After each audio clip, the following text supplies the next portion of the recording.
сам президент ФИФА Джанни Инфантино. Аплодисменты. Теперь вы мэр Казани, говорит Ильсур Метшин, уступая главе ФИФА свое кресло. Сам градоначальник сел на место переводчика. Мэр Казан. Спасибо. Так неожиданно деловой понедельник в субботу оказался не таким уж и деловым. Мэр представил свою команду и поблагодарил семью ФИФА за невероятный спортивный праздник и доверие. От Джанни Инфантино ответная благодарность и познание в русском языке. Привет.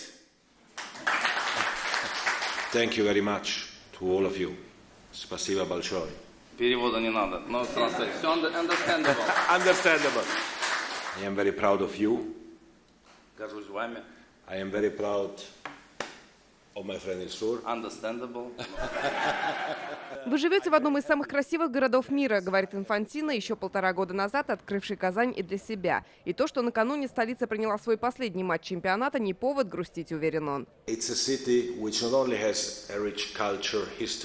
Казань – город с богатейшей историей, словно в котле в нем смешались культуры и религии. Но он стремится и в будущее. Вы еще не знаете, что этот чемпионат будет значить для вашего города, региона и страны. А эффект будет огромен.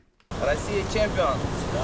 На случай, если Россия сегодня не выиграет, Инфантино напомнил, только в футболе можно расстраиваться день или два, а дальше уже ждать следующих сезонов и новых кубков.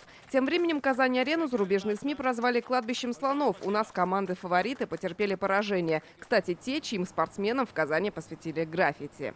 Не повезло Месси, сборной Аргентине не повезло сборной Бразилии с Неймаром. Поэтому мы сегодня, желая сборной победы, начинаем рисовать капитана сборной Хорватии Модрича. Здесь мэр скорее шутил, но российскую сборную Казань поддержит и без суеверий, искренней верой в победу.